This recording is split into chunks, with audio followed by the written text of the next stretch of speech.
afayeenka Xamaas Osama Hamdan ayaa isna soo dhaweeyay qorshaha xabad joojinta balse wuxuu u sheegay telefishinka Al Jazeera in kooxda aysan wali helin wax dokumenti ah oo qoran.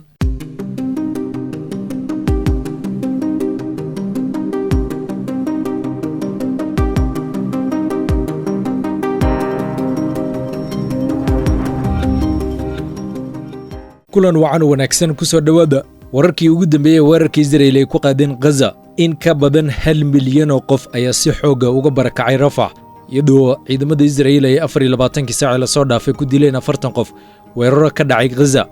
shakiga ayaa sii kordhaya oo la xiriira soo jeedintii ugu dambeysay xabad joojinta kadib markii ra'iisul wasaaraha Israel Benjamin Netanyahu iyo wasiirka difaaca Yoav Gallant oo wajahaya in la soo qabto kadib amarkii maxkamadda ICC ayaa shaki geliyay soo jeedinta Mareykanka uu taageerayo. afayeenka Xamaas Osama Hamdan ayaa isna soo dhaweeyay qorshaha xabad joojinta balse wuxuu u sheegay telefishinka Al Jazeera in kooxda aysan wali helin wax dokumenti ah oo qoran. deegaanada Jabaliya iyo Beit Hanuun ayaa lagu dhawaaqay inay yihiin goobo musiibo ah wax yar kadib markii howlgalle ciidamada Israel ka fuliyeen waqooyiga magaalada Gaza.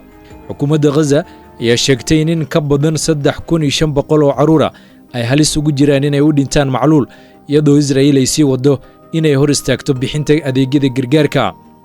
ugu yaraan 36479 Falastiiniyiin ayaa lagu dilay halka 82777 kalena lagu dhaawacay dagaalka Israel ee Gaza ay ku qaadeen tan iyo 7 bishii Oktoobar sanadkii tagay 2023.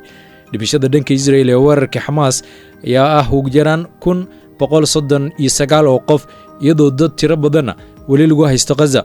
dhanka kale qiyaastii 55% dhammaan dhismayaasha Gaza ayaa la burburiyay ama suurtagal ah inay burbureen oo dagaalku uu saameeyay sida laga soo xigtay falanqeyn hordhaca ee dayax gacmeedka oo ay sameeyeen xarunta satellite-ka qaramada midoobay ee UNSOAT. waxay sheegeen inay sahmiyeen 137,000 oo dhismayaal ku yaala agagaarka deegaanka waxaana ay sheegayaan in 36,591 dhismayaal la burburiyay 16,513 dhismayaal ay aad u burbureen halka 47,368 dhismooyin ay si dhexdhexaad u burbureen 36,825 ay suurtagal tahay inay burbureen.